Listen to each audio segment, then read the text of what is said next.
A Bíblia condena o relacionamento homossexual? Não, a Bíblia condena relações homogenitais de caráter de culto pagão. Mas a Bíblia não trata da questão relacionada à orientação sexual do indivíduo.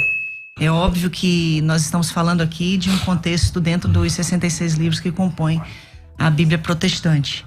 Então a gente tem aí 3 versículos específicos que falam sobre esse assunto, né? 2 no Antigo Testamento e 1 no Novo Testamento. A gente tem inclusive uma expressão usada por Paulo, que é uma neologia que ele cria para falar sobre esse assunto, que remete às questões relacionadas aos 2 textos encontrados no livro de Levíticos. Então tudo parte realmente de uma questão de interpretação. Fala, crente antenado, veja esse debate. O clima esquentou. Não esqueça seu like.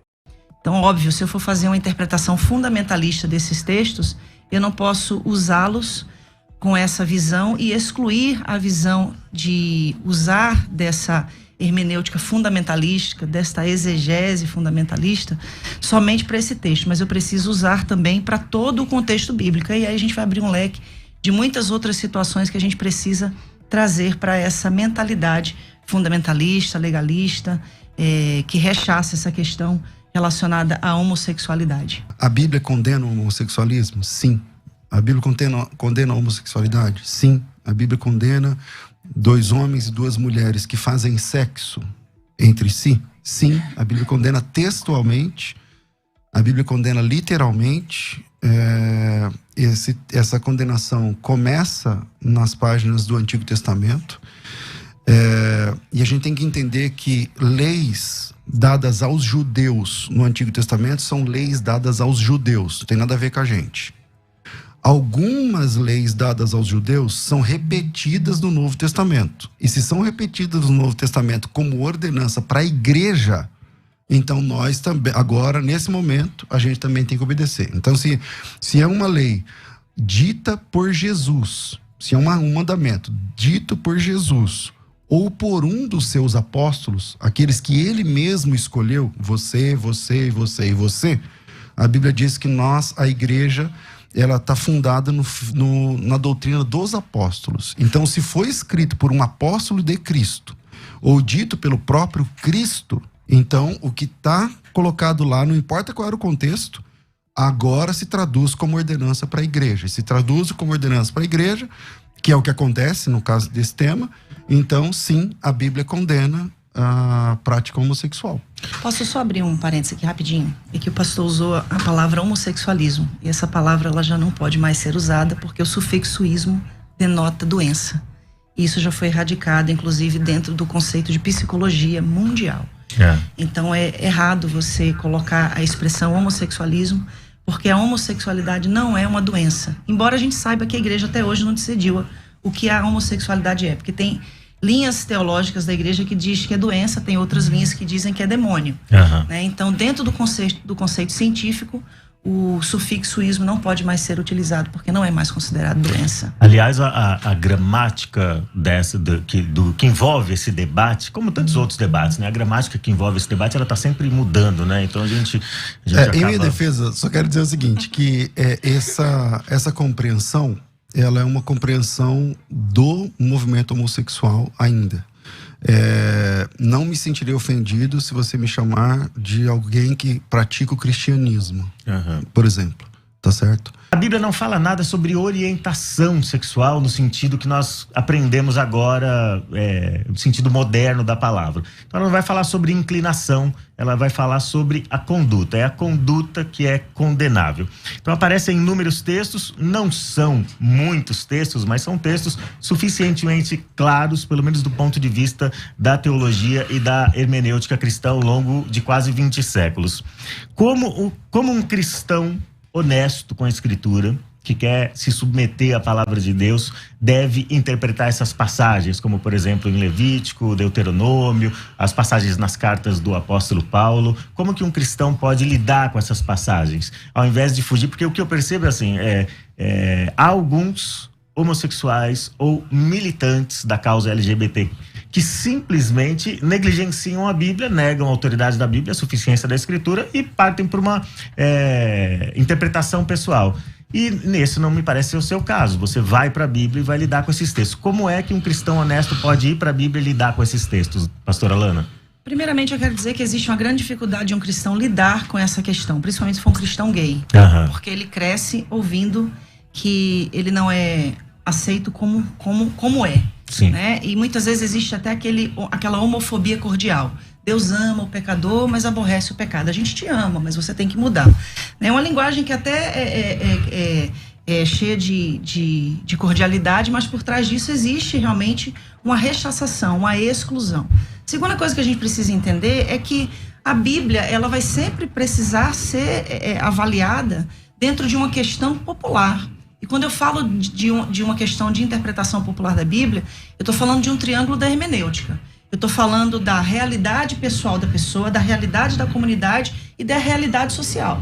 Então, eu não posso usar textos, por exemplo, o texto mais antigo, mais recente do Antigo Testamento foi escrito 450 anos antes de Cristo. O mais recente do Novo Testamento, 90 anos depois de Cristo. Aí eu pego palavras que foram usadas nesses textos e insiro um vocábulo que foi criado em 1868 por Karl Marx Bennett, que foi um jornalista austro-húngaro, que era escritor, poeta e ativista dos direitos humanos. Você está falando do termo homossexual. E aí a gente usa esse termo que foi criado no século XVIII século XIX para colocar aí em textos bíblicos que foram escritos séculos, milênios antes dessa ocasião. Então a gente precisa realmente fazer uma leitura popular, uma leitura que traga a manifestação da graça, porque se eu for escolher textos aonde eu vou dizer, não, esse texto aqui do Antigo Testamento eu posso aplicar hoje, mas esse aqui eu não posso. Então por que eu tenho que selecionar textos das Escrituras e dizer o que vale e o que não vale para o cristão da atualidade? E uma outra coisa que responde à sua pergunta pontualmente, nenhuma passagem bíblica condena a homossexualidade, o sexo entre pessoas iguais no conceito de orientação sexual, mas a Bíblia não fala sobre orientação sexual. Se a gente for falar do que a Bíblia não fala, existem muitos temas atuais que a Bíblia também não fala, mas a gente usa a palavra de Deus como a nossa bússola no conceito de princípios divinos. Então o que eu estou querendo trazer aqui é, todas as vezes que a Bíblia fala, 2 vezes no Antigo Testamento e 1 vez no Novo Testamento, sobre relações homogenitais, inclusive somente no Novo Testamento é que se fala sobre relações homogenitais entre mulheres, que é o famoso texto de Romanos 1, 26 e 27. Então a gente vai entender que todo o contexto, ele fala de questões de cultos pagãos. Em Levíticos, o contexto está inserido dentro dos rituais egípcios e cananitas, de onde o povo veio e para onde o povo estava indo. Então, o problema da igreja em si é a gente querer pegar esses textos isolados, fazendo uma exegese e não a exegese, dando uma interpretação de acordo com aquilo que a gente compreende. E nisso, não só dentro desse conceito, porque se a gente for falar sobre isso só dentro da questão da homossexualidade, a gente vai pecar contra fatores que são muito também relevantes, aos quais precisou-se haver essa abertura de compreensão para se trazer uma luz de graça sobre determinados e N outros assuntos. Tá bom, pastor. Sempre na pauta que eu falei no começo, com todo respeito, pessoal que você merece, ela citou aí um jargão meio evangélico, né? Que Deus ama... Como é? Deus ama o pecador e aborrece o pecado. Beleza. Bom, o que a Bíblia diz, pessoal? Infelizmente, Deus não aceita ninguém como a pessoa é. Deus não aceita a mim como eu sou, Deus não aceita você como você é. Porque se Deus aceitar a gente como a gente é, não precisa de graça, não precisa de salvação, não precisa de mudança de vida, não precisa de conversão. Se Deus me aceita como eu sou, eu tô falando de todos, tá? Tô falando de todos e todas. Eu tô falando de mim, inclusive. Se Deus me aceita como eu sou, então não precisa de Cristo, não precisa de salvação, não precisa de redenção, não precisa de igreja, não precisa de batismo, não precisa de nada. Agora, a grande notícia da graça é que Deus não te aceita como você é, mas Ele te recebe como você está. E isso é para heterossexuais, isso é para homossexuais, tá para todos os seres humanos. Você tá entendendo? a leitura bíblica, eu não sei exatamente, aí a gente pode tratar, e eu acho que o tempo é muito curto, mas a leitura bíblica, você enxerga, parece que 2 textos no Antigo e um no Novo Testamento, né? Para mim, um texto já é suficiente, mas tem muito mais do que esses 3 textos que tratam a respeito do tema, que desenvolvem esse tema. E a grande questão é que Deus, ele não aceita, porque a questão, eu não estou falando da homossexualidade, eu estou falando da prática homossexual. Uma pessoa pode ter desejo por qualquer tipo de prática sexual e ser salva. E tá tudo bem, eu creio assim na Bíblia. Tá lá em Mateus capítulo 19, acho que 10 ou 11 ou 12, que você deve conhecer bem o texto. A pessoa pode ter uma vontade de um desejo sexual e suprimir essa vontade por ela mesma, por devoção a Deus. E tá tudo bem, entende? Agora, o que Deus condena, o que a Bíblia condena textualmente, peremptoriamente, é a prática sexual entre 2 homens ou 2 mulheres. E nisso, ela mesma falou que tem alguns textos, ela diz que tem 2 no Antigo Testamento e 1 no Novo Testamento. Esses próprios textos já não bastariam para resolver o problema, porque são 3 textos. Tá bom, quantos textos tem para fazer ceia? Ordenando a ceia. E você faz a ceia na sua igreja. Então, o número de textos não é um argumento. Se o texto está no Antigo Testamento, então nós temos um parâmetro moral. Se ele é repetido no Novo Testamento, então nós temos uma regra para a igreja. Então, está repetido no Novo Testamento? Tá. Então, esquece o Antigo. A gente pode ir lá no Antigo, a minha área é o hebraico, eu até sou melhor lá no Antigo, não manjo muito do grego, sei ler, escrever, mas não sou, assim, sou alfabetizado apenas. Mas eu quero trabalhar com o texto do Novo Testamento, que nem é a minha especialidade. É a ordem de um apóstolo? Está na Bíblia Sagrada? Então a Bíblia diz. Eu só queria pontuar uma coisa muito importante, que ele falou que eu disse que tem 3 textos, mas eu não disse que tem 3 textos que condenam a homossexualidade. Eu disse que são 3 textos que condenam relações homogenitais relacionadas a culto pagão. O que você chama de homogenital, para eu entender? Atos homogenitais. Então, o que você chama de ato homogenital? De 2 homens, de 2 mulheres. Sexo entre iguais. Sim, relacionado a um culto pagão. Da mesma maneira que, se houver esse sexo heterossexual, heteronormativo, para um culto pagão, também vai ser condenável. Então, da mesma maneira. Então, o desafio é, eu entendi. Você está dizendo que quando a Bíblia condena no Antigo Testamento, é porque tem, no bojo da condenação do sexo, tem a ver com um culto pagão. A prostituição cultural. A prostituição cultural. Legal. Independente do gênero. Mostra isso no texto.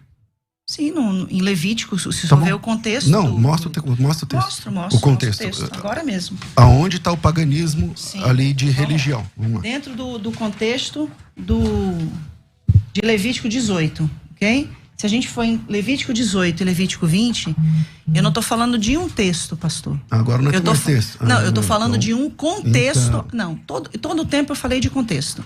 Eu falei que o que a gente não pode... Mas o que é contexto? Contexto é o que está em volta do texto. É o antes e o depois. Isso. Tem então, 2 tipos de contexto. Pelo jeito que você fez teologia, é legal. É legal conversar com quem manja.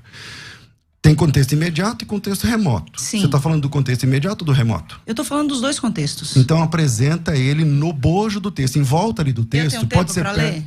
Para ler Levítico 18, para ler Levítico 20, porque eu vou ter que ler todo o contexto, porque nesse contexto não só fala da questão relacionada a atos homogenitais, fala da prostituição cultural. Então, tudo que está relacionado à prostituição cultural, seja entre heterossexuais, seja entre homossexuais, vai ser condenado. Então, agora é a difícil mesma mostrar isso no coisa. texto, né? Porque você sabe que essa é uma compreensão teológica sua, mas não textual. Não tem texto nem contexto. Então, o senhor você faz tem assim, uma interpretação de Levítico 18 dizendo o seguinte: aqui onde fala isso, é por causa disso, disso, disso. Aí eu respeito. Sim. Agora, se você disser assim, é por causa disso, disso, por causa desse texto, aí beleza, é só apresentar o texto. Porque o maior problema da gente hoje é a gente pegar esses textos isolados para condenar milhares de pessoas. Quando o senhor fala assim, Deus aceita a gente como a gente é. Sim, eu nunca neguei isso. Não sempre disse isso, não. Eu disse que Deus não aceita a gente como a gente é. Não, que Deus recebe a gente como nós somos como e nós nos leva... estamos. Exatamente. Entendeu? Então, isso é óbvio. Isso a gente sabe. Agora, a pretensão é a gente dizer isso para um homossexual e falar que ele precisa sublimar a sua sexualidade. É o mesmo de eu chegar pro senhor e falar assim: não, Deus te ama assim como você é hétero, tá? Mas você não pode ter relações com uma mulher. Você não pode viver a sua sexualidade. Em Romanos capítulo 1, como que vocês lidam com o texto de Romanos capítulo 1? Também há uma prostituição cultual aí? Totalmente. Paulo está falando da idolatria. Do início ao fim do capítulo 1 de Romanos. O contexto da sociedade romana era uma sociedade completamente idólatra. Paulo está falando porque eles deixaram de adorar a Deus. Paulo está enfatizando isso. Inclusive, quando eu falei no início dessa questão da palavra que Paulo cria, que é essa neologia, né, da palavra aceno coital, Paulo tira do livro de Levítico. Aceno, homem, coital, cama, homem de cama. Quando a gente fala da outra palavra que também existe no Novo Testamento, no grego, o malakoi. Quando a gente vai pegar a palavra malakoi e vai trazer a tradução da palavra malakoi, a gente tem... há uma linha que diz que é afeminado, né? Mas existe outra linha. Sim, a nova tradução na linguagem de hoje vai dizer que são homossexuais passivos e ativos, né? Ela vai impor que é mais esdrúxulo ainda o significado. Então, quando se fala do malakoi, está se falando de devassidão, está se falando de uma falta de descontrole, né, daquela pessoa que é levada pelas suas compulsões sexuais. Agora, deixa eu passar pro pastor César. Você concorda, pastor César, que Romanos 1 está tratando de prostituição cultural e meramente isso? Eu acho que tem que ficar claro o seguinte, que a posição da minha colega de debate hoje, ela é uma posição, é uma compreensão pessoal. Ok, uma compreensão pessoal, tudo bem, você compreende isso. Agora, quando eu peço o texto, não, esse é o contexto. Tá bom, me mostra o contexto. Não tem contexto, porque você sabe que não tem contexto. Claro que eu sei que tem contexto. Então me dá o contexto. Tô aqui, eu posso ler Levítico 18? Tô esperando. Então, ok, Levítico capítulo 18, relações sexuais proibidas. A minha tradução, inclusive, é da linguagem de hoje, né, que tanto é usada para condenar os homossexuais. O Senhor Deus deu as seguintes ordens para os homens de Israel: não tenha relações com uma mulher que seja sua parente. Abraão já estava no sal aí, né, porque ele casou com a irmã. Não tenha relações com a sua mãe, isso seria uma vergonha para o seu pai e também para a sua mãe. Não tenha relações com qualquer outra mulher que pertença ao seu pai. Não tenha relações com a sua irmã, seja por parte de pai ou de mãe, ou somente por parte de pai. Ele começa com a lista de questões que são proibitivas. Não tenha relações com a sua neta, isso seria uma vergonha. Não tenha relações com a sua tia, e por aí vai. Não tenha relações com a sua nora, não tenha relações com a sua cunhada, não tenha relações com a sua filha. Ele continua: não case com a sua cunhada, não tenha relações com uma mulher durante a menstruação. Aí eu acho que tem muito homem que está com dificuldade aqui, viu? Não tenha relações com a mulher de outro homem, isso torna você impuro. Aí o divórcio, que é tanto defendido hoje na atualidade, ficaria difícil também de ser aceito. Nenhum pai deverá entregar o filho ou a filha para servir o deus Moloque. Aí entra na idolatria. Olha só, tá falando da idolatria. Isso seria profanar o santo nome de Deus, o Senhor. Nenhum homem deverá ter relações com outro homem, depois da idolatria. Então o contexto me leva a entender que o texto está apontando para uma questão cultual. Ele sai de relações e entra no texto anterior a prática da idolatria e dos cultos pagãos, falando especificamente de Moloque. O texto que diz a respeito de Moloque, primeiro eu estou devendo os 2 minutos lá sobre as palavras gregas que elas citou, mas eu volto, né? Vamos lá. Todo mundo que conhece o texto bíblico sabe que os mandamentos de Deus, eles não estão tabulados por tema. Não estão tabulados por tema. Então o tempo todo é assim. O tempo todo. Qualquer perícope de qualquer texto de mandamentos de Deus, eles vão sendo tabulados e o assunto vai sendo trocado. Não existe epígrafe. A epígrafe é uma criação nossa. A entrega dos meninos para Moloque é uma questão de queimar o filho no fogo e tal, tudo mais. Na sequência, ele volta a tratar de um assunto sexual. É só ler o texto. É a sua interpretação, eu também respeito. Não estou interpretando. É só ler o texto. Eu acabei de ler. Então lê o texto. Vou ler de novo. Pois não, vamos lá. O próximo texto. O texto que você Nenhum citou. pai deverá entregar o filho ou a filha para servir o deus Moloque, isso seria profanar o santo nome de Deus, o Senhor. Nenhum homem deverá ter relações com outro homem. Pronto. Tá, mas e aí? Aí onde está o Moloque aí agora? Mas acabou de ser citado então, o Moloque. mas o texto anterior, veja como não tem credibilidade para ser o contexto que você está chamando. Vou te explicar por quê. Mesmo estando dentro do contexto, não tem credibilidade. Vou te explicar por quê. Porque o texto, o versículo anterior, fala de um pai que entrega um filho para ser queimado no... É só estudar o deus Moloque, que o deus Moloque, ele recebia, as crianças eram queimadas, o rito era esse, não tinha ritual sexual. Para o Moloque, não. Outros têm. Existem deusas, por exemplo, Ishtar e tantas outras, que têm uma questão sexual. Mas não é o caso do deus Moloque. O próximo texto, então, nesse não tem nada sexual. Tem a questão de entregar o filho para ser queimado. No próximo texto, ele não fala de filho a ser queimado, não fala de Moloque e fala que um homem não pode deitar com outro homem. É só ler o texto. Mas agora, ele está dentro de um contexto de ritual pagão. Não está dentro de contexto de ritual pagão. Agora, para responder a questão dos termos, né? Vamos lá. O apóstolo Paulo não inventou essas palavras. Tá? Essas palavras não eram um neologismo do ponto de vista da Bíblia no primeiro século. Essas palavras já existiam. O apóstolo Paulo usou. Para quem gosta de tradução da Bíblia, eu trabalho com tradutologia bíblica e tudo mais. Existe um termo, Lana, que chama-se... É um termo dentro da questão da tradução, quando a palavra aparece apenas uma vez na Bíblia. Então, é um caso de rapax legomeno. É uma forma técnica de falar assim, a palavra só apareceu aqui na Bíblia. Nem o arsenocoites, nem o malacós são casos de rapax, do ponto de vista técnico. Ou seja, eles aparecem mais de uma vez no texto. Essas palavras, elas não foram inventadas. Se você pegar os grandes dicionaristas, eu selecionei aqui uns 3 ou 4. Thayer, por exemplo, ele entende que a palavra arsenocoites, na página 75 do dicionário, é sodomita e igual a alguém que se deita com outro homem como se fosse mulher. Eu estou falando o que diz os dicionários.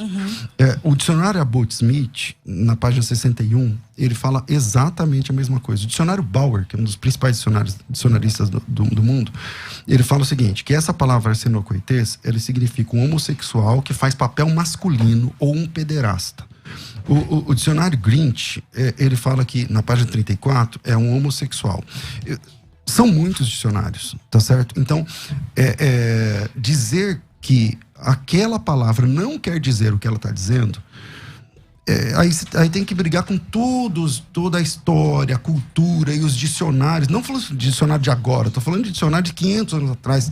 Enfim, essa era a compreensão. O apóstolo Paulo não inventou essa palavra, ele usou uma palavra corrente na época. É claro, você citou aí a origem da palavra homossexual. Sim. É uma palavra nova, não tem como ter a palavra homossexual nos textos, nos registros bíblicos. Assim como não tem como ter a palavra dinossauro, que tem 200 e poucos anos. Então, aí a grande, acho que é um grande desafio para quem traduz a Bíblia, é encontrar a palavra mais moderna para explicar aquela palavra que tá ficando mais, que ficou arcaico ou antiga. Na Bíblia anotada Oxford, considera, né, que, eu acho que todo mundo aqui vai concordar, né, que é uma das Bíblias mais relevantes academicamente no mundo, né, traz notas que validam a não condenação dos homossexuais referente a essas passagens. Uma outra Bíblia também muito respeitada no mundo teológico e acadêmico é a Bíblia de Jerusalém, uma das traduções que é mais respeitada. Então, nessas Bíblias, esses termos malacó e arsenocoital não são considerados termos relevantes a práticas homossexuais. Então, o que é o casamento? Essa instituição que é exclusiva aí para quem quer desfrutar de sua sexualidade.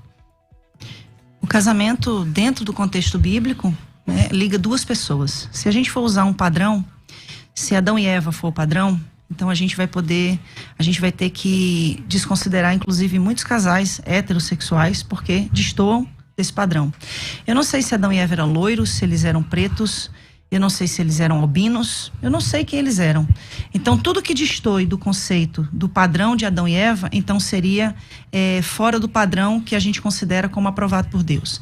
Se a gente estiver falando, então, de um homem e de uma mulher, onde o homem ou a mulher são estéril, porque Deus mandou eles crescerem e multiplicarem, então eu também estou saindo de dentro de um conceito de padrão. E também não seria aceitável. Então, como duas mulheres casadas, né, que graças a Deus nos deu esse privilégio, depois de muito lutar, né, em 2013 saiu a lei que possibilita o nosso casamento.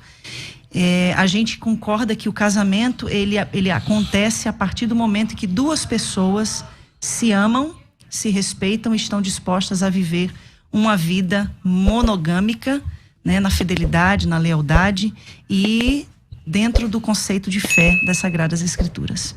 Então, para mim, para Rosânia, o que nós ensinamos na nossa comunidade, que inclusive o sexo é permitido por Deus, sim, abençoado por Ele dentro da instituição do casamento. É o mesmo ensinamento que a gente aprendeu na Assembleia de Deus, né? A única coisa que distou é a questão de aceitar-se os homossexuais, toda a comunidade LGBTQIA+, e o mais que tiver aí. E ele também fala ali dos eunucos, né? Então eu acredito muito, sim, que a palavra eunuco está se associando àqueles que destoam do que é comum, ou seja, aquilo que seria diferente. Pastor César, como que se define casamento do ponto de vista cristão, do ponto de vista bíblico? Do jeito que a Bíblia fala. Quando ela diz que eu não sei se o Adão e a Eva eram tipo loiros, não sei o que lá, tal, ou morenos, não sei o que, e se um loiro, se ele é loiro, ela é morena, não sei o que. Então, obviamente, né, os biotipos não importam. Eu não saber como era o Adão e a Eva não me dá direito de duvidar que é um homem e uma mulher. Entende? Não dá para fazer teologia, Lana, no silêncio das Escrituras, no que a Bíblia não diz. Então, por exemplo, lá em Romanos capítulo 1, que você que citou primeiro, diz assim, no versículo 18: porque do céu se manifesta a ira de Deus sobre toda a impiedade, injustiça dos homens que detêm a verdade em injustiça. Porquanto que de Deus se pode conhecer, neles se manifesta, porque Deus o manifestou. Porque as suas coisas invisíveis, desde a criação do mundo, tanto o seu eterno poder como a sua divindade, se entendem claramente e se veem pelas coisas que estão criadas, para que eles fiquem indesculpáveis. Não tem nada a ver com paganismo. Deus está falando para toda a humanidade. Porquanto, tendo conhecido a Deus, não o glorificaram como Deus, nem lhe deram graças. Antes, em seus discursos, se desvaneceram o seu coração e insensato se obscureceu. Dizendo-se sábios, tornaram-se loucos. E mudaram a glória de Deus, do Deus incorruptível, em semelhança à imagem do homem corruptível. Essa imagem é o que, pastor? Eu vou concluir o texto. Mudaram a imagem do Deus... do Deus... incorruptível, em semelhança de imagem do homem corruptível.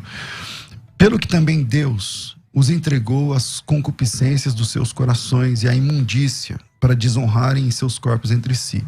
Porque mudaram a verdade de Deus em mentira e honraram e serviram mais a criatura do que o Criador, que é bendito eternamente. Pelo que Deus os abandonou às paixões infames, porque até as suas mulheres mudaram o uso natural contrário à natureza. E semelhantemente também os homens, deixando o uso natural da mulher, se inflamaram em sua sensualidade, uns para com os outros, homem com homem, cometendo torpeza e recebendo em si mesmos a recompensa que convinha no seu erro. Ele não está falando de nenhum tipo de religião pagã. Ele está dizendo o seguinte: você tirou a glória de Deus e preferiu a glória sua. Ao invés da imagem de Deus que Deus fez, você preferiu buscar os seus próprios deleites. O texto é o texto, entendeu? Então, não tem essa história de que isso aí é um culto pagão e tal. Infelizmente, Deus, ele não aprova o relacionamento entre homem com homem, mulher com mulher. Quando eu digo infelizmente, porque eu sei que essa é a luta de muita gente. E eu entendo que é uma luta grande. Mas a nossa natureza é caída. Então, o nosso coração, Jesus Cristo disse, lá em Mateus, que no nosso coração está cheio de adultério, de mentira, de engodo, de assassinato e tudo mais. Então, eu não posso dar vazão à minha natureza e dizer assim, porque essa é a porta, Lana, essa é a porta que, se a igreja entender do jeito que você está querendo que a igreja entenda, vai abrir a porta para um monte de outras coisas que todo mundo vai ter que achar natural, e essa é a porta para... Eu não estou te acusando, por favor, estou dizendo que isso pode ser a porta lá na frente para relações sexuais, inclusive com crianças. Por quê? Porque eu senti. Não, eu sinto, é honesto o meu sentimento, e eu não quero discutir o sentimento. A questão é que a Bíblia condena a prática. Se a Bíblia condena a prática, tem duas saídas. Ou você se atém ao que a Bíblia diz, ou você abandona o que a Bíblia diz. Agora vamos para as perguntas dos ouvintes. Eu preciso ler o mesmo texto que ele leu, só um pedacinho, tá bom? Eu vou usar a nova tradução da linguagem de hoje, que usa homossexual passivo e ativo, tá bom? Vamos lá. Eles sabem quem Deus é, Romanos 1:21. Mas não lhe dão a glória que ele merece. E não lhe são agradecidos. Pelo contrário, os seus pensamentos se tornaram tolos. E a sua mente vazia está coberta de escuridão. Eles dizem que são sábios, mas são tolos. Em vez de adorarem ao Deus imortal, adoram ídolos. Que são eles. Se parecem com seres humanos, ou com pássaros, ou com animais de quatro patas. Então, o senhor dizer para mim que nesse contexto não existe idolatria, o senhor está não, idolatria ele diz é autolatria, né? É autolatria, não é contexto pagão. Mas é um contexto pagão, porque Roma era uma cidade pagã. Vários templos pagãos, inclusive a religião que predominava era a adoração à deusa Diana. Quais são os maiores desafios, pastor, de pastorear o coração de alguém que luta com impulsos homossexuais ou que sente que tem uma orientação homossexual? E aproveitar com essa pergunta você já pastoreou alguém nessas circunstâncias, nessa condição? Tá, essa pergunta vai ser a mesma para ela? Não. Ah, tá. Mas se você quiser responder primeiro, fica à vontade. Porque às vezes, acho que ela queria falar mais coisas. Se você quiser, fica à vontade. A única coisa que eu quero ressaltar aqui é como é desesperador para quem faz parte da comunidade LGBTQIA+, ver que a igreja associa a homossexualidade com a pedofilia. Como eu já vi, por exemplo, pastores renomados dizerem que se liberar hoje o sexo entre iguais, vai ter que liberar o sexo com animais. Então são comparações esdrúxulas, principalmente que se eu pegar os índices de pedófilos que estão presos, a maioria, quer dizer, uma grande maioria são heterossexuais e não homossexuais. Então a gente precisa dar um norte nesse assunto, levando que a questão da homossexualidade não tem nada a ver com caráter. Assim como o fato de alguém ser hétero não significa que ele tenha um caráter ilibado. Da mesma forma como uma pessoa ser homossexual não significa que ela tenha um caráter desajustado. Eu concordo com isso, tá? Não tô dizendo que você ou coisa... Eu não aliei você à pedofilia, eu tive esse cuidado. Mas o que eu tô dizendo é o seguinte... Eu acho que a associação, se eu entendi, César, a associação que ele fez foi a seguinte: se você relativizar esse termo, se você relativizar o casamento, ele não relativizou o termo casamento, porque ele manteve essas premissas aqui. É uma relação monogâmica, indissolúvel dentro da comunidade da fé e heterossexual. Que era a minha vez aqui, então vamos lá. Qual que é o ponto do relacionamento sexual homossexual? De fato, a Bíblia chama esse relacionamento de relacionamento antinatural. A Bíblia chama esse relacionamento de... É uma abominação, porque é contra a natureza. É só olhar. Se todo mundo for homossexual, acabou o mundo. Então é antinatural. Lá na Bíblia, em Levítico 18, o texto, na sequência, ele diz o seguinte: isso, você não vai deitar com homem como se fosse mulher, porque isso é uma abominação. E na sequência... E eu não estou usando isso, quem usou o contexto foi mais a Lana, mas na sequência ele vai falar sobre um homem se deitar com um animal. Se é para usar contexto, ele tá, ou seja, ambos são relacionamentos antinaturais, entende? Então, infelizmente, a Bíblia condena o relacionamento sexual entre dois homens ou entre duas mulheres. Então, mas há espaço na graça de Deus para receber essas pessoas. Eu acho que a igreja tem que repensar a forma como lida, como fala, tem que ser muito bem-vindo na comunidade cristã, tem que dar bem-vindo a essas pessoas, mas ela tem que buscar que em Deus, lá no começo eu disse, Deus não te aceita como você é. Se ele te aceitasse como você é, não precisava de igreja, precisava de salvação. Ele me aceita como eu sou, porque tá bom, eu tô salvo. Mas não, isso é para todos os pecadores, inclusive para os homossexuais. Então ele precisa agora se enquadrar na doutrina bíblica. Agora a questão pastoral, pastor. Como que receber da melhor forma possível. Pastorear. Já tive experiência de pastorear. Eu sou pastor há 20 e poucos anos, então imagina. Já tive experiência de pastorear pessoas assim. Ganhei alguns, perdi outros. Como acho que todos os pastores. Acho que você é pastora. Você perdeu gente, ganhou gente. Tem a pandemia aí, tem gente que foi e não voltou mais. Tá? Funciona assim. E isso pra mim funciona pra heterossexual e pra homossexual. Eu queria falar só uma coisinha, bem rapidinho, porque eu sei que... 2 minutos para encerrar, senão você vai... 2 minutos. Vou perder a chance de fazer uma pergunta. 2 minutos. Eu sei que essa situação, essa questão é uma questão muito polêmica. Eu não duvido. Eu não duvido que a igreja esteja buscando compreender para incluir. Só que nesse processo a gente tem perdido vidas. E nós precisamos sim fazer uma releitura das Sagradas Escrituras, como essa mesma releitura foi feita acerca de outras questões. Se eu vou usar o que o pastor César falou aqui, que o que os apóstolos falaram, eles falam também com em nome de Cristo.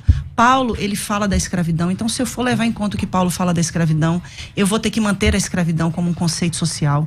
Então, eu preciso realmente fazer uma releitura das Escrituras como um todo, pastor. E eu não estou aqui num lugar de alguém que é homossexual, defendendo os homossexuais. Eu estou aqui no lugar de uma alma que entende, não com uma resposta somente provinda das Sagradas Escrituras, que é a minha base de fé e prática. Minha base de fé e prática. Os 4 anos que eu vivi em conflitos e todos esses anos pastoreando pessoas que chegam ali desesperadas, que inclusive de cada 5 pessoas que se suicidam hoje, 3 são homossexuais dentro dentro da realidade da igreja. Então, assim, a gente está falando de uma questão que vai além de uma exegese, além de uma hermenêutica, fala de eternidade. Nós precisamos ser movidos por compaixão, movidos por misericórdia. Se a gente usar esse critério que a gente está usando para falar da homossexualidade dentro do contexto da Bíblia, nós vamos ter que usar esse critério para falar de outros N contextos e mudar a igreja acerca de N questões. Agora eu preciso fazer uma pergunta. Faça, por favor. Você estava enganada nessa época? Você estava enganada? Eu estava tentando desesperadamente. Tá. Porque eu aprendi que a minha sexualidade me levaria para o inferno. E eu amo a Deus e eu não quero ir para o inferno. Uhum. Então, se aquilo me condicionava a uma eternidade longe de Deus, eu estava disposta a mudar. Fosse o que fosse preciso fazer, inclusive me casar. Uhum. E quando Paulo fala, inclusive, da questão antinatural, é aquela questão de você se deitar com um homem é antinatural para você. Você se deitar com um homem é antinatural para você. Eu me deitar com um homem é antinatural para mim. Então, eu buscava desesperadamente por uma mudança. Jesus fala que o que contamina não é o que entra, é o que sai, né? Então, eu buscava, através das palavras, determinar uma cura para a minha vida. E Jesus mudou. Me tirou das drogas, me tirou do alcoolismo. Não foi do tráfico, literalmente, mas no sentido de subir e descer morro para comprar drogas. Jesus mudou a minha vida, o que podia ser mudado. Então, assim, a gente precisa entender que a Bíblia passa por toda uma interpretação que vem dentro de um contexto religioso de milhares de anos. A gente precisa entender tudo o que vem nesse pacote, que é uma série de questões. Somente no século XIV, no século XV, a mulher é considerada um ser com alma, porque antes ela era considerada sem alma. Não pela teologia cristã, tá? E sem validade. Não pela teologia cristã. Mas da mesma forma. Pelo texto sagrado. É porque vocês estão usando a teologia cristã para falar dessa questão relacionada aos homossexuais. E eu estou trazendo a questão da teologia inclusiva. Não, mas Tomás de Aquino é teologia cristã. Sim. Então vamos lá. Se eu te apresentar um texto mais antigo do que o ano 1000, Tomás de Aquino acho que é 1200, não é? 1100 e pouco. 1100 e pouquinho, aham. Se eu te apresentar um texto onde sodomia é junto com pecado de homossexualismo, tá bom pra você? Homossexualidade. Homossexualidade, tá bom pra você? Pastor, a partir do momento que eu entendo que a palavra sodomita ela foi utilizada para fazer menção a atos homossexuais, para mim não tá bom. Porque para mim a palavra sodomia... Então o que você faz com o texto de Judas? A palavra... Ali fala de ir após a carne, você tá falando dos anjos. Não, lê o texto. Né? Sim, eu leio, eu conheço o texto. Eu posso ver na sua? Porque Pode, na minha, essa minha versão ela é da década de 40. Sim, eu fica à podia ter vontade. trazido uma Bíblia mais moderna. Eu quero aproveitar, já que vocês estão mencionando o termo sodomita, houve uma interpretação errada. Qual foi o pecado de Sodoma? Nossa, essa pergunta é boa, hein? Peraí, deixa eu só ler então o que eu... Vamos aproveitar Judas para discutir O que isso. eu falei aqui, que é o seguinte, ó. Versículo... Eu acho que ela conhece o texto, né? Lembre-se dos anjos que não ficaram dentro dos limites da sua própria autoridade, mas abandonaram o lugar onde moravam. Eles estão amarrados a correntes eternas. Que versão é essa aqui? É a nova linguagem Certo. de hoje. Eles estão amarrados em correntes eternas, embaixo na escuridão, onde Deus os está entregando para o juízo daquele grande dia, que serão condenados. Lembrem-se dos moradores de Sodoma e Gomorra e das cidades circunvizinhas. Sodoma está aqui no meio. Ok. Que agiram como aqueles e cometeram imoralidades e pecados sexuais. Dizer que Quem aliou a sodomia, o pecado de Sodoma, ao pecado de homossexualismo foi Tomás de Aquino. Homossexualidade. Desculpa de novo. A prática homossexual, tudo bem. A prática homossexual, dizer que foi o Tomás de Aquino no século XII, então faltou ler esse texto, porque o texto diz que o pecado de Sodoma e cometeram imoralidades sexuais e sofrem, enfim, tal. Na Bíblia, o texto grego fala sobre também a questão homossexual e antinatural, né? A ideia é essa. Então, isso já desclassifica a ideia de que quem inventou essa história foi o Tomás de Aquino. Aí porque esse texto é do primeiro século. Eu não sei o senhor, mas eu tenho muita humildade em dizer que eu pouco tenho essa profundidade, né, de grego e de hebraico. E aí eu tenho que recorrer a quem realmente entende do assunto. Eu estou diante aqui de alguém que tem um Não, vasto, grego não é muito minha área, né? Mas tudo bem. E aí eu vou sempre recorrer a teólogos que vão me dar essas respostas, tá? E aqui tá dizendo que o real significado, de acordo com a Bíblia de Jerusalém, que foi a Bíblia que eu já citei aqui hoje, essa questão indo após outra carne, tá falando no sentido referente a seres de natureza semelhante, que é na ocasião de Gênesis 6, quando diz que os homens se casaram, que as mulheres se casaram com os filhos dos homens, que no caso ali estava falando dos anjos ou dos filhos de Deus, se uniram aos filhos dos homens. Essa interpretação também pode fazer, de acordo com a Bíblia de Jerusalém, tá? Não estou usando as minhas palavras aqui. A interpretação também pode fazer referência às práticas pagãs, como ritos orgiásticos e o bestialismo. Então, dentro dessas questões, a gente vai sempre esbarrar, pastor César. Tomando como base a Bíblia de Jerusalém, lembra que um tempo atrás eu falei da palavra rapax legomena, que é uma palavra que aparece só um texto uma vez na Bíblia? Pois é, Judas é um caso desse. Então, toda vez que aparece um caso de rapax numa tradução bíblica, é um caso muito difícil de resolver. Porque imagina que aparece uma palavra que só aparece ali. Então como que a gente faz? Você precisa ir para outros textos. Uma boa exegese. Você pega a mesma palavra e fala, vamos ver essa palavra empregada em outros textos para buscar o sentido real da palavra. E a palavra ali, que aparece o caso de rapax, é o versículo 5. A palavra grega oiketerium. Então, o versículo 5, eu não estou lendo Judas, que eu estava lendo na Bíblia dela, mas eu vou tentar pegar aqui. Em Judas, capítulo 1, versículo 5, ele diz o seguinte... peraí, mais um minutinho, nada nessa mão, aqui. Versículo 6, desculpa, eu falei 5, mas é o 6. E aos anjos que não guardaram o seu, aí aparece a palavra oiketerium, do grego. Algumas versões vão dizer estado original, a sua acho que fala habitação, veja que tem diferença de habitação para estado original. O que é o oiketerium no dicionário? Parece que, levando em conta, e ela tá certa, quando cita Gênesis 6, ali os anjos, eles deixaram a sua natureza angelical e se inflamaram com mulheres. Então são naturezas diferentes. Anjo com mulheres. É um problema isso. Entende? Aí no próximo versículo fala assim, ó, assim como Sodoma e Gomorra e cidades circunvizinhas, que havendo se corrompido igual aqueles anjos, e o que os anjos fizeram? Levando em consideração a própria Bíblia que ela citou, Jerusalém. Antinatural. O caminho antinatural, o sexo entre duas naturezas que não eram compatíveis do ponto de vista de Deus. Aí ele diz o seguinte, assim como Sodoma e Gomorra, cidades circunvizinhas, havendo se entregado à prostituição como aqueles anjos, seguindo após outra carne. O outra carne é o sarque heteros, né? Uma carne diferente daquela, no contexto sexual. Mas eu estou citando esse texto, a gente pode até ficar fazendo exegese aqui, mas a questão é, não foi Tomás de Aquino, não foi no século XII, que começou a ter o link entre sodomia e pecado sexual. Não foi. Não foi. Está na Bíblia esse link. Esse link está na Bíblia no Antigo Testamento. Esse link está na Bíblia no Novo Testamento. Tomás de Aquino apenas é um dos que citou, mas muito antes de Tomás de Aquino, se você quiser depois dar uma estudada, muito antes de Tomás de Aquino, os pais da igreja sempre associaram sodomia com pecado sexual. Imoralidade. Imoralidade não sexual. Homossexualidade. Diferente. Imoralidade sexual, homossexual também. Quando a gente usa essa fala, pastor, a gente está dizendo que a imoralidade é algo somente inerente ao homossexual.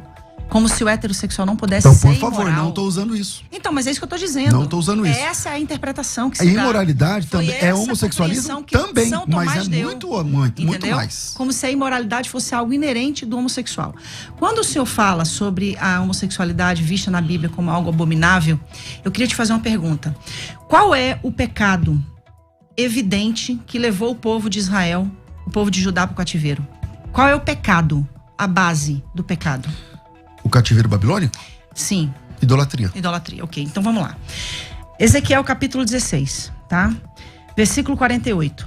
Jerusalém, juro pela minha vida, diz o Senhor, que a sua irmã Sodoma e os povoados que ficaram ao seu redor nunca pecaram tanto quanto você e os seus povoados. Sodoma e suas filhas eram orgulhosas, porque tinha muita comida e viviam no conforto sem fazer nada. Porém não cuidaram dos pobres e dos necessitados.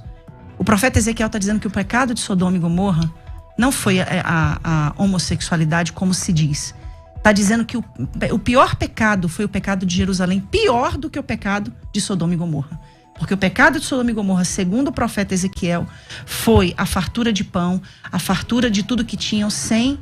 Foi a injustiça social. Injustiça né? social. A condenação dos Exatamente. profetas no Antigo Testamento, ela sempre social. se dá com base nessa tríade. A injustiça, a idolatria e a imoralidade. Exato. E como o pastor César menciona, a imoralidade também abrange a questão da relação homossexual. Bom texto. Posso comentar? Pode. Eu queria te fazer uma outra pergunta. Depois... Então, anota aí pra você não esquecer. Uma é Ezequiel 16. Anota aí pra você não esquecer. É 16 o quê? É 16, a partir do 48. Vai. Quando o senhor fala antinatural, eu queria fazer uma pergunta. Deus age de forma antinatural? Deus é o único ser livre, ele faz o que ele quiser, Lana. Parafizim, no grego, né? Deus age Deus de faz forma... o que ele quiser. Sim, Deus age de forma antinatural? Age. Esse antinatural que a gente está se referindo, enfatizando tanto aqui, fala exatamente da questão da natureza do ser. Pastor, desesperadamente buscando a tal cura gay e a tal libertação gay, eu me casei com um homem. Eu tive 2 filhos, perdi o primeiro filho com aborto natural, tive um segundo filho, buscando desesperadamente essa cura ou essa tal libertação, me submetendo a uma relação heterossexual por acreditar que me impor aquilo mudaria a minha natureza, porque a minha natureza deveria ser heterossexual. Uhum. Então, assim, o que nós precisamos fazer, e aqui eu tô falando, não é como uma pastora, é como uma alma. Como uma alma que recebe ali na igreja todos os dias pessoas desesperadas. Você acha honesto você falar isso que você tá falando? Por exemplo. Em que sentido? Vou te explicar. Você acha honesto você dizer assim, ó, eu desesperadamente, eu tô te entendendo como alma, tá? Sim. Eu desesperadamente, buscando uma cura gay, me submeti a um casamento. Você foi obrigado a casar, Lana? Alguém pôs uma arma na sua cabeça? Alguém falou pra você assim, vou concluir a pergunta. Alguém falou assim, ó, só tem um jeito de você se libertar. É casando. É tendo um relacionamento sexual. É transando com um homem. É gerando filho. Alguém te falou. Porque se alguém falou isso pra você, esse cara estragou a tua vida. Ele é herege. Quem te obrigou a fazer isso? Porque se você foi obrigado, então eu mesma. Então livre, vamos lá. vontade. Então não é honesto da sua parte. É honesto, desculpa sim, a pastor. sinceridade. Você disse assim, eu fui submetida. Não, você não foi submetida. Você quis. Às vezes você entendeu, lá no começo da sua vida cristã, você entendeu que falou, não, peraí. Então como eu passo um homem ou uma mulher na rua, eu olho pra mulher. E eu sou crente agora. Então eu não posso olhar pra mulher. Então, beleza, então eu vou lá casar com um cara, porque eu acho... Então você depositou sua esperança no casamento. Eu não acho honesto você falar assim, eu fui submetida, porque aí você é vítima. O senhor sabia que existem milhares de pessoas hoje que são submetidas a testes para cura do câncer com tratamentos que ainda não foram aprovados? Sabe o que elas estão fazendo? Agindo de forma desesperada. Eu estou fazendo uma analogia. Eu concordo com o seu desespero. Eu só acho que não é honesto você dizer que você foi submetida. Não, porque aí é um vitimismo, eu não tô dizendo, uma coisa que eu não sou é vítima, então, né? você quis casar, você sonhou com o casamento, você lá atrás. Não, eu nunca sonhei com casamento. Eu sonhei com Deus. Eu sonhei em ser aceita por Deus. Concordo. Entendeu? Então foi isso que a igreja me ensinou. Então, quando a igreja Mas não te obrigou, né? Não, jamais. Isso, jamais, exatamente. com certeza, jamais. Pastor César, o que você acha que um cristão com orientação ou com impulso homossexual pode esperar de Deus e da igreja? Graça. Graça sobre graça o tempo todo. Porque ela esperava, e talvez pelo ambiente, nesse sentido ela se sente induzida a acreditar de maneira errada, ou compreender de maneira errada. Ela esperava que essa orientação, ou que esse impulso dela fosse extirpado, que ela fosse desnaturalizada nesse sentido, fosse extirpado, e procurou os caminhos dela. Essa é uma expectativa realista de uma pessoa que se converte? Pode acontecer. Pode acontecer, cara. mas... Vamos lá, deixa eu responder a sua pergunta claramente. Existem pessoas que tiveram experiência, vivência homossexual. A Lana deve saber mais do que eu sobre isso, porque ela viveu isso. Você lembra, você foi uma das principais pregadoras do Brasil, cara. Você inspirou milhares de mulheres a pregar. Uhum. E eu acho que isso ninguém tira de você, foi muito legal. Agora, naquela época, eu não sei se você lembra do Joide. Você lembra do Joide? Sim. Lembra? Então, casos como o Joide faleceu, né, infelizmente. O Joide, ele foi um travesti, morou na Europa, não sei o que lá, tal. Cara, conhecia a esposa, os filhos, tal. Houve transformação. Casos como esse, ela deve conhecer mais do que eu, existem. Então, eu não posso dizer que não existe. Agora, eu reconheço que a luta na área da sexualidade deve ser terrível. Entendeu? Não é fácil. E o que o homossexual que quer buscar a Deus espera, já que esses textos que a gente está citando, condena aquela prática. Mas não é só essa prática. A Bíblia condena muitas coisas da nossa natureza. Muitas coisas da nuance natural do homem. Nós somos seres caídos. Então, eu vou ter tendências e vontades e desejos que não são permitidos pela Bíblia. Que nessa nova dieta, no cristianismo, esse prato não serve para mim. Então eu tenho que entender, buscar em Deus. E eu acho que é uma luta terrível, difícil pra caramba. A mesma coisa de outras pessoas que vêm de outros tipos de tendências. Na área sexual, em outro tipo de área. Agora, o que ele tem que esperar? Esperar em Deus, crer em Deus, servir. E não aconselho que faça o que a Lana fez. Eu acho que ela mesma não aconselha. Se você tá achando que a esperança da sua sexualidade é uma cura, esquece. Se você tá achando que a esperança da sua sexualidade é um casamento, esquece. Você vai estragar a sua vida e vai estragar a vida do cara ou da menina que você casar. Na realidade, o Joide e tantos outros, pra mim, é só um exemplo de sublimação. Você não pode mudar a natureza de uma pessoa. Mas será? Você não tá Você sublima, é diferente. Será que você não tá projetando sobre ele uma experiência que foi sua? Sublimar é o que eu fiz, por exemplo, durante quase 8 anos. Eu me converto ao evangelho e sublimo a minha sexualidade. Eu não a pratico. Então tudo aquilo que você falava era mentira? Não era mentira, era uma vontade de viver aquilo. Mas era verdade ou era mentira? Era verdade porque eu não estava praticando. Então, se era verdade lá... Mas não era verdade no sentido de eu ser então, mudada. Entenda comigo, filosoficamente. Se era verdade lá, então é mentira aqui. O que você está falando.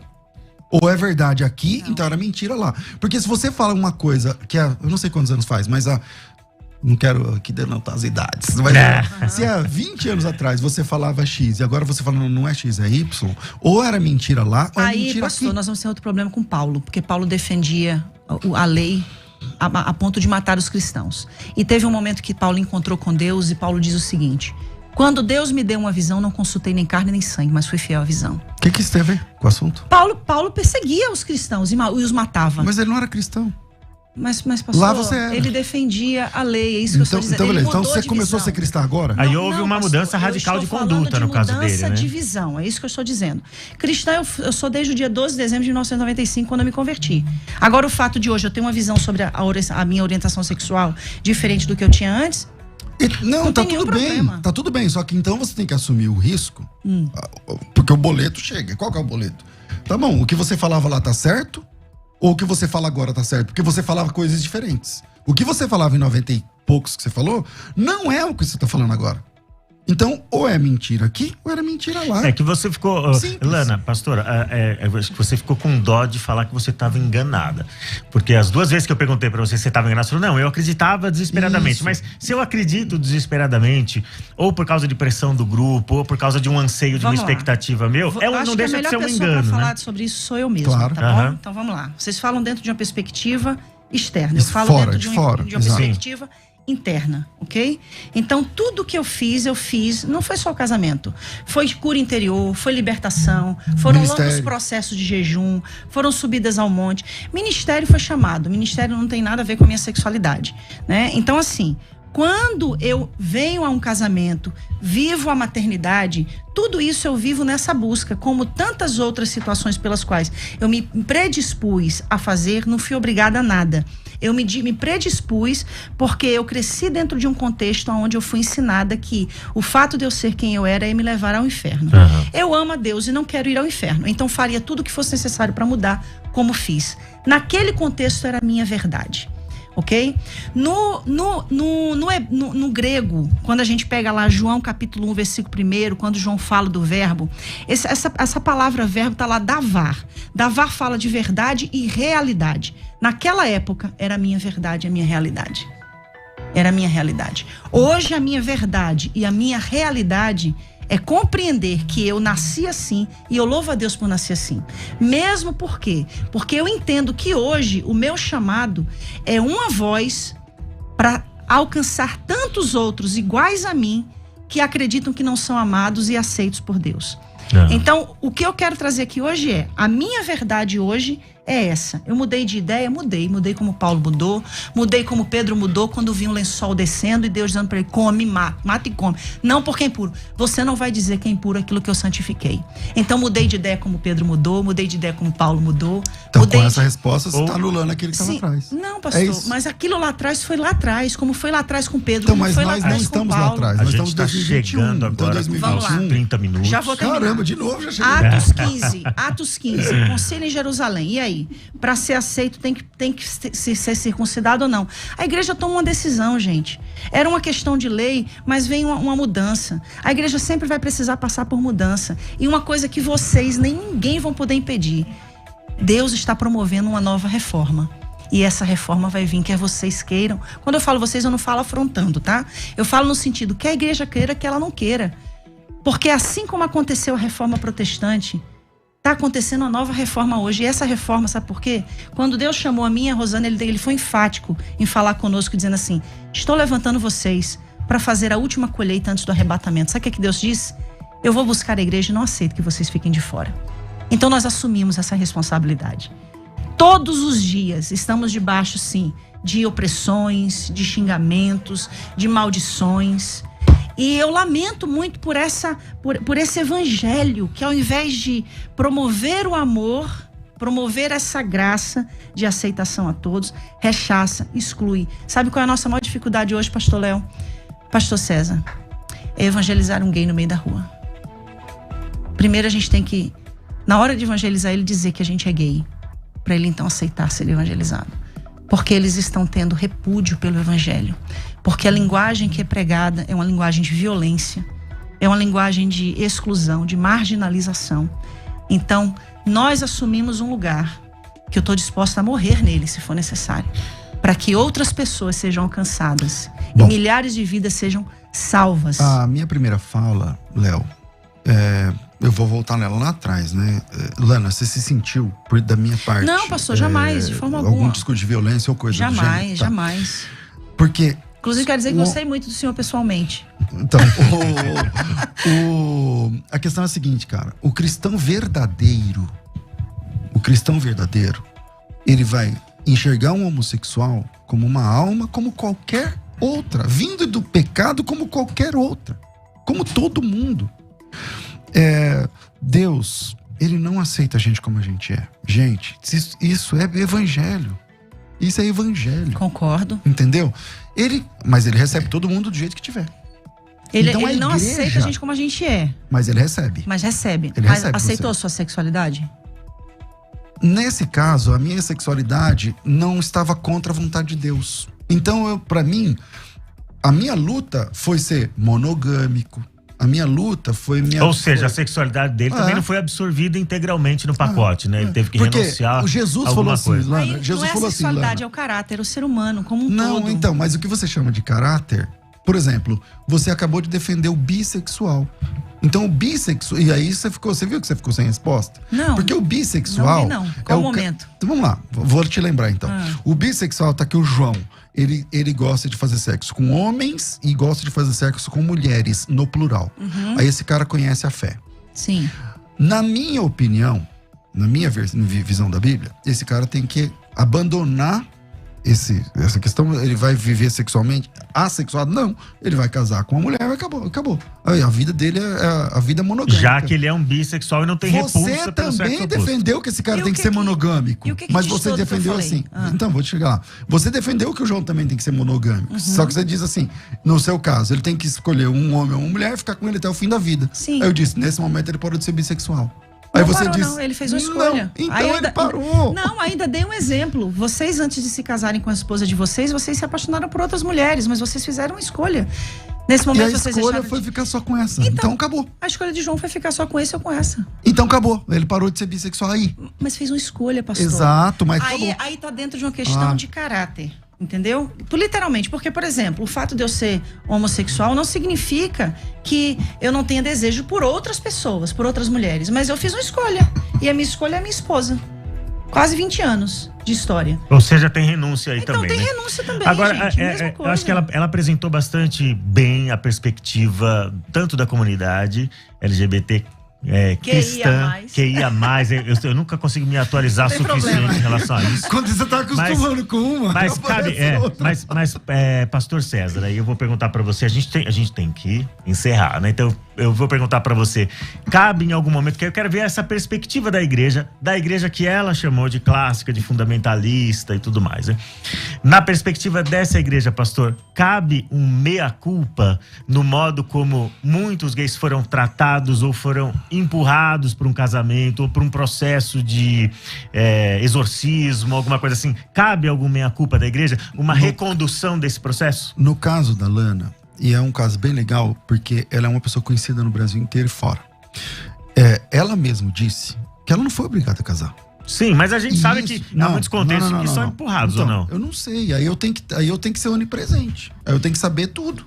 Então, os casos que eu acompanhei, que eu vi, igual a ela, eu já vi outros casos. De homem que casou com mulher, por exemplo, que é mais frequente, tá, Lana? Eu acho que você também vê isso. De homem que casou com mulher, transou com mulher, teve filho, e não sei o que lá, e voltou a ser gay. Tem muito caso Ele nunca assim. deixou de ser, pastor. Então, tem muito caso assim. Ele só tentou. Então, tem muito caso desse jeito. Quando ela diz que Deus não liberta, a pessoa não muda a sua sexualidade, você está limitando Deus. Porque eu creio que isso pode acontecer por um milagre de Deus. Por um milagre de Deus. Sozinho é verdade, sozinho você não dá conta mesmo. Pastor, eu creio que Deus pode transformar o senhor numa mulher. Então, Deus deixa eu fazer qualquer coisa. Deixa eu só concluir. Então, ele pode fazer qualquer coisa, inclusive mudar a sua sexualidade. Sim, e então, mudar a do senhor também, da mesma forma. Ele pode. Ele pode qualquer coisa. Então, se ele pode, é nesse quesito que no caso, no assunto aqui, o homossexual deve se apegar. É nesse quesito que ele deve se apegar. Não adianta você casar se você não tá... Se você não sente desejo heterossexual, você vai estragar a sua vida e a vida do cara ou da mulher que você casar. Então, eu acredito... Como cabe uma meia-culpa? Bom, eu nunca destratei um homossexual na minha vida. Eu imagino, Lana, que você deve sofrer muito nos lugares onde vocês vão. E eu acho que nas redes sociais, por exemplo, deve doer muito seu coração, porque eu sei que tem crente que não tem misericórdia, que não tem graça, que não tem leveza para tratar das coisas. E eu sei que, acho que, como sempre, quando você recebe um convite, no off você tá dizendo, a gente é muito criterioso para receber um convite, para atender um convite. E eu sei que quando vocês chegaram, talvez você, o que vai vir por aí? E eu tô, desde o começo que a gente começou a conversar, mas eu sou assim. Eu tô tentando ser leve contigo. Não concordo. Eu não concordo. Mas isso não me dá o direito de ser grosso com você. Exatamente. Mas isso não me dá o direito de ser ofensivo, grosso ou violento contigo. Por quê? Porque eu sou um servo de Jesus, cara. Então, pastor, cabe uma meia-culpa pela igreja? Não, porque a igreja de Jesus, ela não é isso. Agora, tem crente sem noção, como tem macumbeiro sem noção, como tem gay sem noção, como tem um monte de gente sem noção. Agora, eu não posso fazer minha culpa pelos crentes sem noção. Então, o verdadeiro servo de Deus, mesmo não concordando com os pressupostos que a Alana ensina, ele respeita, ele ama, ele conversa, ele dialoga e tá tudo bem. No fim, ou eu estou certo ou a Alana está certa. A gente tá discordando num ponto essencial. Um dia a gente vai estar diante de Deus. Ou a compreensão que eu tenho está correta, e aí a Alana vai se dar mal, ou a compreensão da Alana está correta e eu vou me dar mal. Um dia a gente vai estar diante de Deus. Agora, enquanto esse dia não vem, respeito, cara. Enquanto esse dia não vem, vamos nos despedir dos internautas. Você tem um compromisso, pastor. É você que disse se você pode falar alguma coisa, que o compromisso é o seu, mais urgente. Mas aproveita e fala, e também se despede do internauta. Sim. Pode falar do seu livro, pode dar suas redes sociais, tá bom? Pastor, eu quero dizer que com muito respeito eu recebo o que o senhor falou, tá? Eu respeito a opinião de todos os internautas. Eu respeito a opinião dos cristãos que divergem da nossa opinião. Eu já pensei assim um dia e me permitir mudar quanto à minha forma de pensar. A minha maior preocupação hoje, pastor, o senhor terminou falando, um dia a gente vai estar diante de Deus. E aí existem duas possibilidades. Da Lana tá certa, de eu tá errado, mas a gente vai estar lá. 50-50. 50-50. Só que existe uma outra questão por trás disso, pastor César. É que se vocês estiverem errado, milhares de pessoas foram lançadas ao inferno por causa desse erro. E, falando a respeito da sua causa, se eu estiver errado, então milhares de pessoas também vão estar indo ao inferno por causa de mim. Só que para tomar uma decisão como essa que eu tomei, de, junto com a Rosânia, começar uma igreja com essa proposta de inclusão, a gente teve muita certeza e muita convicção. E uma convicção que vai além de uma letra, mas de uma experiência com o Espírito. E eu quero dizer que eu acredito sim que Deus está promovendo uma reforma nesses últimos dias, nesses últimos anos. A gente tem hoje a Igreja Batista do Pinheiro lá em Lagoas, que foi também excluída da Convenção Batista por causa dessa releitura das Escrituras. A gente tem uma igreja aqui em São Paulo, a IBAB, que está também sendo excluída por causa dessa questão da releitura das Escrituras. E não é só sobre a questão da homossexualidade. São muitas outras releituras. A mulher tem o seu lugar de significância, os pretos têm o seu lugar de significância. É uma reforma social que está acontecendo. E eu quero dizer que hoje, o meu coração da minha esposa, Rosânia, bate por almas. E o nosso desejo, pastor, é ganhar almas, alcançar vidas. É fazer com que essas milhares de pessoas que estão nos ouvindo agora, que elas saibam que Deus ama elas como elas são, porque elas foram criadas por Ele assim. Salmo 139. Quando me entristeceste no ventre da minha mãe. Eu queria muito, pastor, ser hétero, para poder continuar pregando em todos os púlpitos onde um dia Deus me levou.